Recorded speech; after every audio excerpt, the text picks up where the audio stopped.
Hi friends, welcome to our React channel. So நம்ம channel ஒரு இன்ட்ரெஸ்டிங்கான ஜாபை பற்றி தான் பார்க்க போகிறோம். என்ன ஜாப்னு பார்க்குறீங்களா?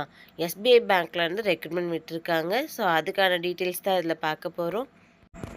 அதுக்கு முன்னாடி நீங்கள் இப்போ தான் நம்ம சேனலை ஃபஸ்ட் டைம் பார்க்குறீங்கன்னா நம்ம சேனலை சப்ஸ்கிரைப் பண்ணிக்கோங்க. அப்படியே பக்கத்தில் இருக்க பெல் பட்டனையும் கிளிக் பண்ணிக்கோங்க. அப்போ தான் நம்ம போடுற வீடியோக்கள் உங்களுக்கு உடனுக்குடன் அப்டேட் ஆகும். இப்போ வாங்க ஃப்ரெண்ட்ஸ், வீடியோக்குள்ளே போகலாம். ஸோ எஸ்பிஐ பேங்க்குக்கான ரெக்யூர்மெண்ட்டு 2020க்கானது வெளியிட்ருக்காங்க. ஸோ இதை யார் வெளியிட்ருக்காங்கன்னு பார்த்தீங்கன்னா ஸ்டேட் பேங்க் ஆஃப் இந்தியா வெளியிட்ருக்காங்க. ஜாப் கேட்டகரி பேங்க் ஜாப் பேஸ்லேயே இது எடுக்க போகிறாங்க. போஸ்ட் நேம் பார்த்தீங்கன்னா ப்ரொபஷனரி ஆஃபீஸர் பிஓ எடுக்க போகிறதா சொல்லியிருக்காங்க. வேக்கன்சி பார்த்தீங்கன்னா மொத்தமாக 1500 இருக்கிறதா சொல்லியிருக்காங்க. ஜாப் லொக்கேஷன் ஆல் இண்டியா லெவலில் இருக்கும் அப்படின்னு சொல்லியிருக்காங்க. இதை எப்படி அப்ளை பண்ணுறதுன்னு பார்த்தீங்கன்னா ஆன்லைனில் தான் அப்ளை பண்ண முடியும், ஆஃப்லைனில் அப்ளை பண்ண முடியாது அப்படின்னு சொல்லியிருக்காங்க. ஸோ ஸ்டார்டிங் டேட்டு 18/6/2024 போய் வெளியிட்ருக்காங்க. லாஸ்ட் டேட் பார்த்தீங்கன்னா ஜூலை 8/2024 வரைக்கும் உங்களுக்கு இருக்குது. அப்ளை பண்ணுறதுக்கான வெப்சைட்டு நான் வந்து டிஸ்கிரிப்ஷனில் கொடுத்துருக்கேன். ஸோ பார்த்துக்கோங்க. ஸோ ஃப்ரெண்ட்ஸ், இப்போ யாரெல்லாம் அப்ளை பண்ணலாம் அப்படின்னு சொல்கிறேன். ஸோ ஸ்கிப் பண்ணாமல் ஃபுல் வீடியோவும் பாருங்கள். இப்போ கேஸ்ட் வைஸ் எப்படி வேக்கன்சி கொடுத்துருக்காங்க அப்படின்னு சொல்லிட்டு பார்க்கலாம் ஃப்ரெண்ட்ஸ். ரெகுலர் வேக்கன்சியில் எஸ்சிக்கு 216 சீட் கொடுத்துருக்காங்க, எஸ்டிக்கு 108, ஓபிசிக்கு 390, இடபிள்யூஎஸ்க்கு 144, ஜென்ரலுக்கு 588, மொத்தமாக பார்த்தீங்கன்னா 1446 போஸ்ட் கொடுத்துருக்காங்க ரெகுலர் வேக்கன்சியில். அடுத்ததான் பேக்லாக் வேக்கன்சியில் எஸ்சியில் 18 கொடுத்துருக்காங்க, எஸ்டியில் 36 கொடுத்துருக்காங்க, மொத்தம் 54 கொடுத்துருக்காங்க ஃப்ரெண்ட்ஸ்.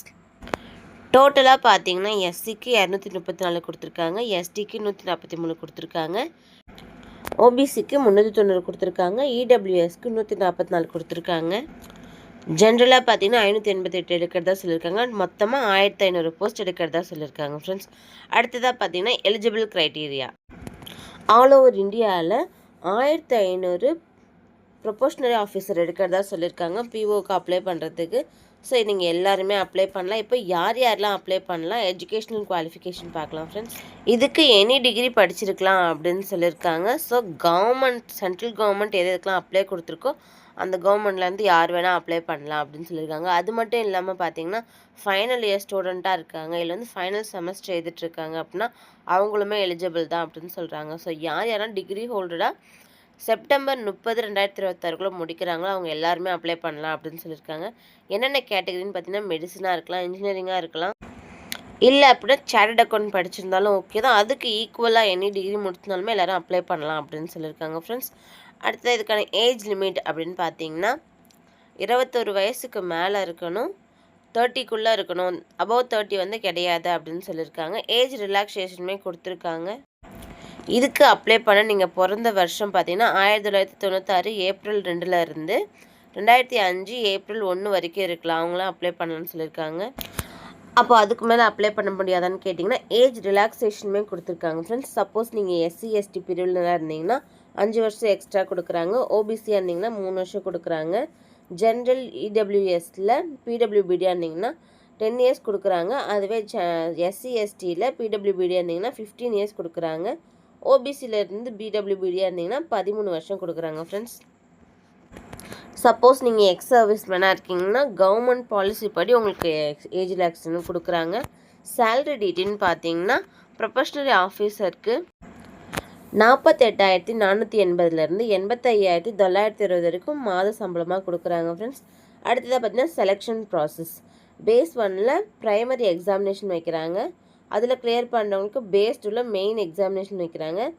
அடுத்ததாக பார்த்தீங்கன்னா பேஸ் 3ல் சைக்கோமெட்ரிக் டெஸ்ட்டு, குரூப் எக்ஸசைஸ் வந்து இன்டர்வியூ வச்சு உங்களை செலக்ட் பண்ணுறாங்க ஃப்ரெண்ட்ஸ். அடுத்தது எப்படி அப்ளை பண்ணுறதுன்னு பார்க்கலாம். இதுக்கான அப்ளிகேஷன் ஃபீஸ் பார்த்தீங்கன்னா ஜென்ரல் இடபிள்யூஎஸ் ஓபிடிட் கேண்டிடேட்லாம் 750 சொல்லியிருக்காங்க. எஸ்சி எஸ்டி பிடபிள்யூபிடியாக இருந்தீங்கன்னா எதுவும் கிடையாது, நீங்கள் அப்ளை பண்ண வேண்டாம். எப்படி அப்ளை பண்ணு பார்த்தீங்கன்னா ஆன்லைனில் தான் அப்ளை பண்ணணும் அப்படின்னு சொல்லியிருக்காங்க ஃப்ரெண்ட்ஸ். அப்ளிகேஷன் ப்ரொசீஜர் பார்த்தீங்கன்னா நீங்கள் ஆன்லைனில் போய்ட்டு எஸ்பிஐ வெப்சைட் இருக்குது, ஸோ அதில் போய் தான் நீங்கள் அப்ளை பண்ணுற மாதிரி இருக்கும். டேட்டு பார்த்தீங்கன்னா ஜூன் 18, 2026 ஜூலை 8, 2026 வரைக்கும் நீங்கள் அப்ளை பண்ணிக்கலாம், அக்செப்டபிள்னு சொல்லியிருக்காங்க. அடுத்ததாக பார்த்தீங்கன்னா தேவையான லிங்க்ஸுமே நான் டிஸ்கிரிப்ஷனில் கொடுத்துருக்கேன் ஃப்ரெண்ட்ஸ், போய் செக் பண்ணிக்கோங்க. எந்த டவுட்டாக இருந்தாலும் கமெண்ட்டில் கேளுங்க, நான் ஆன்சர் பண்ணுறேன். இது போன்ற மேலும் மேலும் வேலைவாய்ப்பை பற்றி தெரிஞ்சுக்க நம்ம சேனலை சப்ஸ்கிரைப் பண்ணிக்கோங்க. அப்படியே பக்கத்தில் இருக்க பெல் பட்டனையும் கிளிக் பண்ணிக்கோங்க.